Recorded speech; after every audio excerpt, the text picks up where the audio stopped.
What's going on, Dodgers Nation? Doug McCain here. You can follow me on Twitter and Instagram at DMAC_LA. If you haven't yet, be sure to subscribe to the Dodgers Nation YouTube channel for all latest Dodgers news, rumors, high videos, podcasts, interviews. You're going to find it right here. So be sure to hit that subscribe button, hit that notification bell, and if you want to see even more Dodgers content, smash that like button. And as always, I want your takes down below in the comment section. Do you think that Major League Baseball is singling out Trevor Bauer? Do you think he's using foreign substances?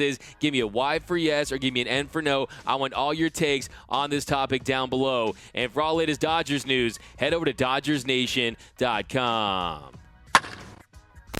Today we're going to talk about the man of the Bauer, Trevor Bauer. So he's been outstanding in his first two starts. Yes, he's ran into some trouble in the 7th inning, has an ERA over 4, but if you look at his numbers, a 39.2% K percentage, a 5.9% walk percentage. Opponents are hitting 130 against him. He flirted with the no-hitter at Coors Field in his Dodgers regular season debut. He followed that up with another 10 strikeout game against the Oakland A's. He's averaging 10 punch-outs per outing in his first two starts with his new club, but there is some drama brewing between Major League Baseball and Trevor Bauer. After his last start against the Oakland A's, the umpires took some of the balls he threw for inspection, and Ken Rosenthal reported in The Athletic, the umpires in Bauer's start against the Oakland Athletics on Wednesday collected multiple balls he threw during the game, according to Major League sources. The balls had visible markings and were sticky and were sent to the league offices for further inspection, the sources said. It would go on to say, yet even if the balls Bauer threw are found to have contained foreign substances,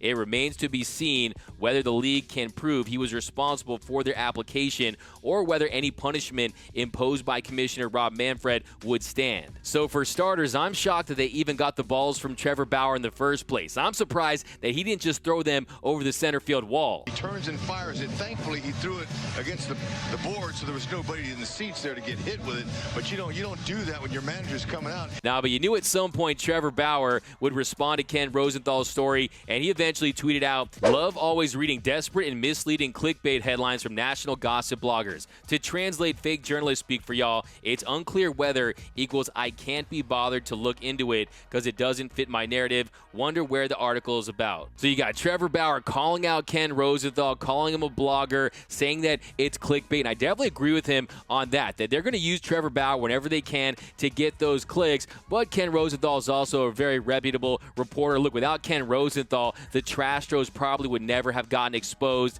at least to the level that they were. But back to his article, it reads, Rule 602 states a pitcher shall not apply a foreign substance of any kind to the ball and or have on his person or in his possession any foreign substance. The league's memo states players will be subject to discipline regardless of whether evidence of the violation has been discovered during or following a game.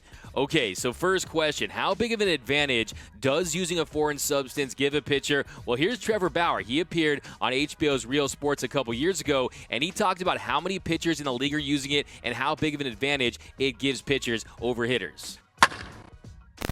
Yeah, probably like 70% of them. How do you get it onto the field? Pitchers put it on their glove or on their hat or inside their belt buckle or... You're not supposed to be giving up these secrets. I mean, your fellow baseball players aren't going to be happy about this. Yeah, well, it needs to be talked about more because it affects every single pitch. Yeah. And it's a bigger advantage than steroids ever were. If you know how to manipulate it, you can make the ball do drastically different things from pitch to pitch at the same velocity. And why don't the managers yell at the other guy? Because all their guys are doing it too. So it's pretty clear that a lot of pitchers around the league are using foreign substances, and I think what this is really about is the league wants more action. They don't want all the strikeouts that we've seen in recent seasons. Look, up until 1997, the league had never had more than 30,000 strikeouts in a season. Well, in 2019, they broke that record. They had 42,823 strikeouts in 2019, the last full regular season in Major League Baseball, and it's clear right now that the league wants to get away from the just 3 3 true outcomes: home run, strikeout, or walk. They want to make the game more dynamic. That's, I think, the other reason why you saw the dead-end baseballs. They don't want guys just trying to hit dongs or strike out. They want some more action on the base pass. Well, this is going to impact pitchers if they're really going to crack down. Now, how big of a suspension will a player get if he gets caught using a foreign substance? Well, back in 2014, Michael Pineda, he got suspended 10 games for using a foreign substance. So I don't think it would be a very significant suspension, but who knows? Maybe this is something that will be collectively bargained this offseason once the current CBA expires. Now, are they singling out Trevor Bauer? I definitely think they're paying closer attention to him than other pitchers around the league, and it probably has to do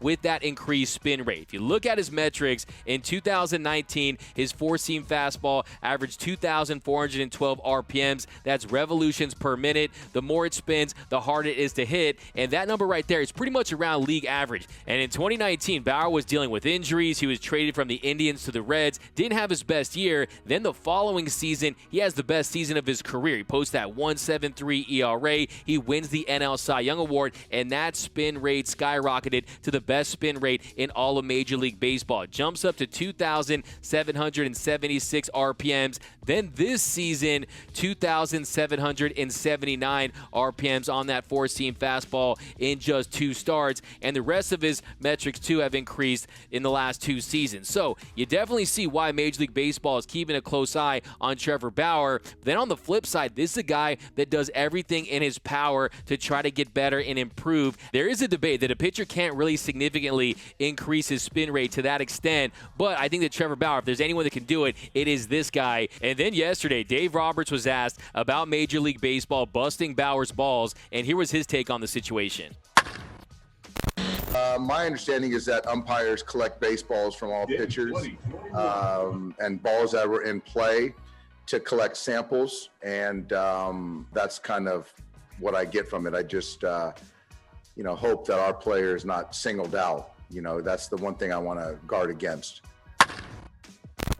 And then Doc was asked point blank if he thought that the league was singling out Trevor Bauer. Here's what he had to say. At this point, yeah. I don't know, just kind of that's the only name I've heard floated around. So I'm very curious to see how this plays out. Will the league try to make an example out of Trevor Bauer? Look, even if they find something on Trevor Bauer, even if they think they can prove that he used a foreign substance, they had clear evidence against the Houston Astros that they had a sophisticated way of stealing signs. They allowed them to win a World Series, and none of the players got suspended. So I think it would be very hypocritical to have a significant suspension for anyone around the league, let alone Trevor Bauer. But look, doctoring baseballs is a tale as old as time. Gaylord Perry is in Cooperstown for what he did to baseballs. It's just how the game has been played for so many years. Now, do you have to police it to an extent? I think you do. You can't be the wild, wild west like it was with steroids where they weren't testing at all. Then you added some suspensions. There has to be some type of penalty. But how is anyone supposed to respect Rob Manfred if he comes down with an iron fist in this matter when he didn't do anything to the Houston Astros after they cheated to win a World Series? Now, one anonymous executive was quoted in Ken Rosenthal's piece as saying, count it as a PED. Ban someone 20 games for it. We'll see how often people want to take chances then. The executive said, it's outrageous. There is a 20 to 30% improvement on breaking balls with it. Just can't be allowed. So this is going to be a big issue in Major League Baseball. Lots of strong opinions on the matter. Now, I'm not saying it's right, but the reality is that it's so widespread right now in Major League Baseball that you're not going to have teams policing each other and snitching on each other, because odds are someone on their team is currently on that sticky icky. Sticky, icky. Away.